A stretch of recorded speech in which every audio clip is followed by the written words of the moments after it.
All right, Shalom. It's your brother Quashab coming back at you with another lesson. Now, before I get started, I want to give all praises, glory, and honors unto Yahweh, Bahashim, Yahweh Shai, Bahashim, Rahak Wadash, and honors to the apostles and the elders of Great Millstone, taught me the true rule well. Peace, blessings, and salutations be to those who elect, as well as those that believe in the gospel and may endure to the end, Lord willing. Boy. All right, now, it's lucky. I just want to get into another lesson. All right, basically going into the diesel crack. All right, and how it's hitting an all-time high, and the ramifications that it's going to have. All right, here in America. All right, and in the rest of the world. All right, now last week, so a week or two ago, I went into a lesson going into the diesel getting. All right, that the Shell CEO kind of, just threw that word out there. All right, like Armageddon, but instead of armor, replace it with diesel. All right, and basically, how things will get real apocalyptic. All right, if the diesel, starts to, get over a certain amount of dollars per barrel. Well, you can see, these things happening right before our very eyes. Okay, and understand and know that things are going to they have to get, much worse, here in Babylon the Great, man. All right. Now I'm gonna let up, I might pause it a few times, but I'll let this chick Kim Iverson, she do good reports and stuff on, different things that's going on in the world, right? But I'll just let her do most of the talking. It's something I was listening to this morning, and it make a lot of sense. All right. Recorded in August. And also this is the most concerning, actually. Gas prices, you can kind of tolerate, but you will not be able to tolerate the price of diesel going up, because diesel actually controls everything. So what we have here is U.S. diesel crack surpasses $100 a barrel for the first time on supply disruptions. So what exactly is that?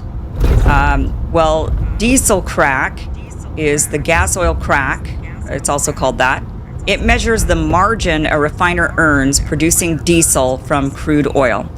Now, then you're thinking, well, the margin, that means that they're making more money, right? So they are making a lot more money. They're making a little over $102 dollars per barrel is how much so they're profiting quite a bit. Well, why are they profiting quite a bit? So then this is where it gets, and every producer would love to sell as many barrels as possible at that price. The problem is they can't. And when they can sell barrels at that price, there's suddenly, prices go up and exporters are like, well, we're going to have to sell a lot of barrels at this price. There's a lot of money to be made. And as they flood the market with barrels at that price, the price goes down because there's a lot of diesel in the market. Well, the problem is right now there isn't and there can't be. And it's a mixture of the Strait of Hormuz being closed. That's a big one. But it's also infrastructure being hit. Part of it is also the Ukraine-Russia war. So that one coming back to bite us in the rear end right now. Ukraine's attacks on Russian oil infrastructure has now created this problem where we don't have enough diesel. So diesel is the biggest issue. This is really going to drive the inflation, and we're going to see a massive And as I was listening to this earlier, that's how you know who's in control, all right, of these different wars and these different things that's breaking out. Why? Because these countries are doing things that are harming their own selves, man. All right? With the Ukraine-Russia thing, Iran. I mean, look at the U.S. now, right? They basically trying to back up out it, and, Iran is like, nah, y'all ain't going nowhere now, That's how you know the elites are in control, all right, of these different, leaders, all right, of these different nations, man. If the prices hold at this level, okay, so if they go down, fine, maybe we'll be able to recover and we won't see a big, huge inflation spike. But if the prices stay at this level, we are in for a world of pain coming this winter. it is going to be bad. And it's not just going to be the price. And she's not lying, man. All right. And she's going to keep speaking on it, you know. But this is the warning from the prophets that has been going on. All right. These things have been being told to you. You know, it's not like it's something new, right? But we're actually bringing out the different news reports and things now, showing you that, hey man, in the coming weeks, coming months, that this thing is going to get much, much worse. All right, worse than you can ever imagine. All right. Then shall they know a prophet had been among them. Right. As a matter of fact, let's get that scripture real quick.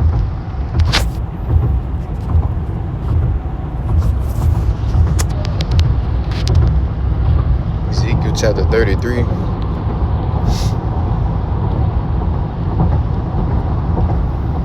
And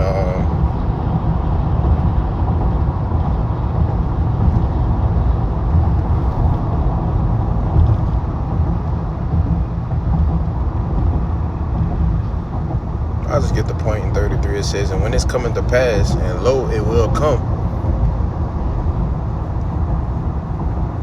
Lo, it will come.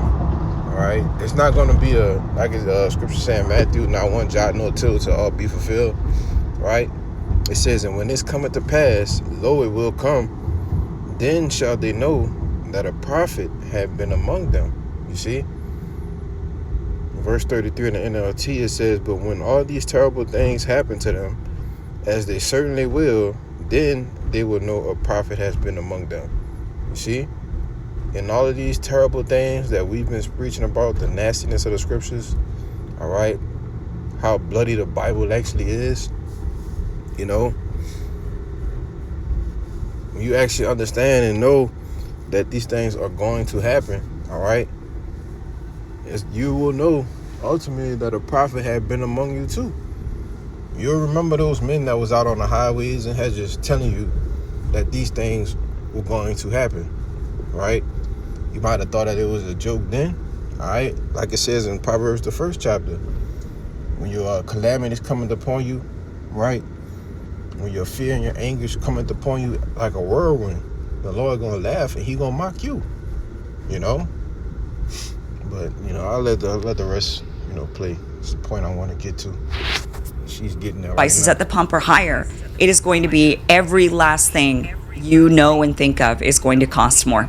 Inflation is going to go through the roof. And that is because diesel drives far more than the global commercial activity than gasoline. You've got trucking, shipping, aviation, industrial fuel, off-road equipment, agriculture, farming equipment, and heating all depend on diesel. So, right. So, and now you know, approaching the end of the summertime, going into the fall, you know, now you're going to have issues with people dying, all right, from freezing to death, man, you know. And Lord will, they don't get this thing right. Lord will, the crack, it gets bigger, all right? Say $100 a barrel. We want to see it get to, about 140, man, all right? 160. Shit, 200, Lord willing, right? Because that's going to send this place, Babylon the Great, also known as America, and what that's going to send this place, and as well as other countries across the world, into a total, you thought the pandemic was bad, well, just wait, all right? That's going to send everything straight, spearhead, right into Jacob's trouble, man, you see? And yes, the prophets will, we will have to live through these things, It's not going to be easy. Hey, man, at the end of the day, we got faith in the Lord, We got faith in Yahweh Bashim Yahushua that, he going to see us through this. But as for you other people, hey, man, good luck, But by this thing affecting, the industrial, right? Like she said, the building things, all right? The trucking system, what they call it, logistics. You know, this is why the actual CEO used the word diesel getting, man. All right. This is going to be a giant problem. I mean, you're going to see farming, the food prices are going to go up. Farmers pay more to run Inflation. All right, let me get a quick scripture.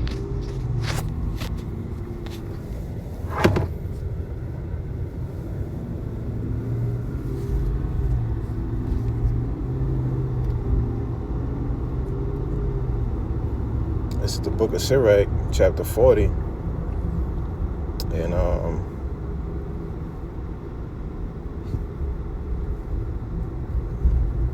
I'll start at verse 9. It says, death and bloodshed, strife and sword, calamities, famine, tribulation, and the scourge. These things are created for the wicked, and for their sakes came the flood, man. All right? So all of these things that the Lord is getting ready to, bring upon the planet Earth, all right, were all created for the wicked. You see? This wasn't created for the righteous, right? This is a scourge, man, all right, for those who would not adhere to the message of Yahweh B'Shem Yahushai, right?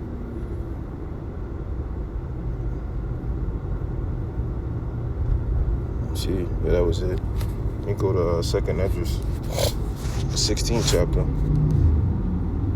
because I always go to 15. All right, let's go to 16. Let's see.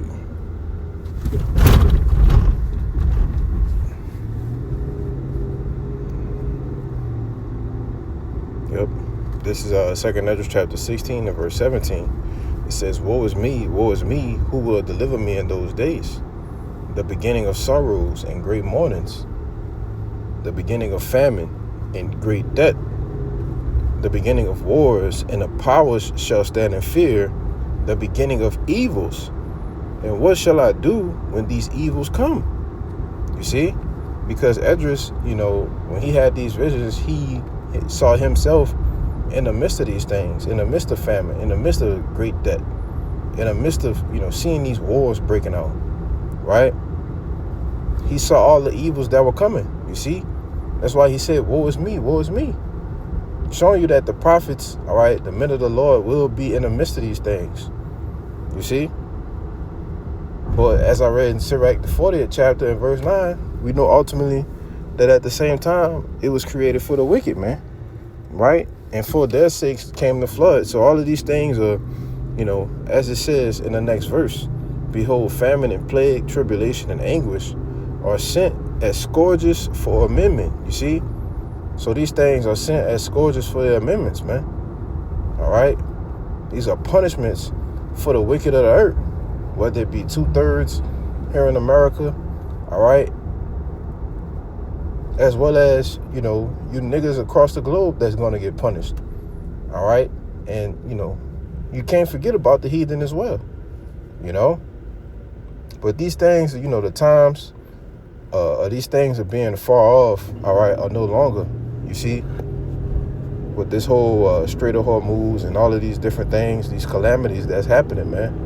All right? And you can't forget about, ultimately the natural disasters, that's going to help the plagues of the earth, But let's go back. tractors, combines, fertilizer. We're seeing also a fertilizer shortage. See, farming, the food prices are going to go up. Farmers pay more to run tractors, combines, fertilizer. We're seeing also a fertilizer shortage because they're not able to get the fertilizer out either. So that's also going to put a strain on the food prices. Everything is expensive when it comes to farming, right? So they're going to have to pay more for freight. They're going to have to, grocery stores are going to pay more to get products delivered. Those costs get passed down the chain. That means meat, produce, dairy, packaged foods, basically everything is going to get more expensive when you head to the grocery store.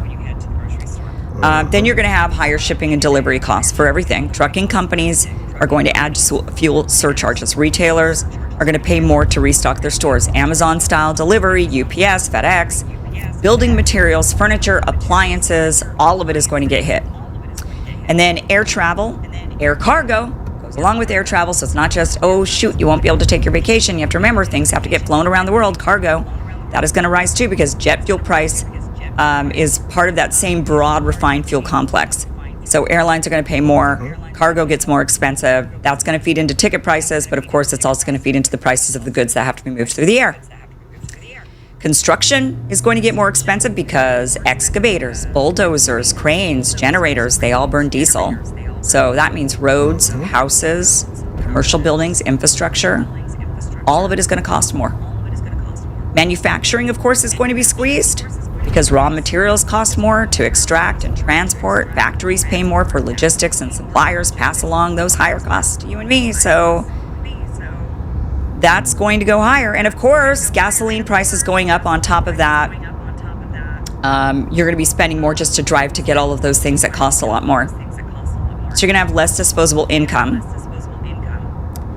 And everything is just going to get a lot more expensive. So this is the danger. We're going to see a major inflation spike. And this doesn't just hurt you at the pump. So gas prices hurt you at the pump, but diesel prices hurt you everywhere else. So the fact that diesel crack prices have hit, the diesel crack has hit a little over $102, record high. They could sit there and tell us all day long, the Strait of Hormuz is under control. Don't you worry. Everything's fine. Nothing to see here. Oh, there's tons of oil flowing through the Strait of Hormuz. They could say this as they gaslight us about the gas prices, but the reality is hitting us smack in the face. And that's the point, man. All right. And you can see all of these things that's listed, and it's basically everybody's daily lives will be totally affected, man. All right. I literally watched when I got up for work yesterday morning, the gas was $3.39.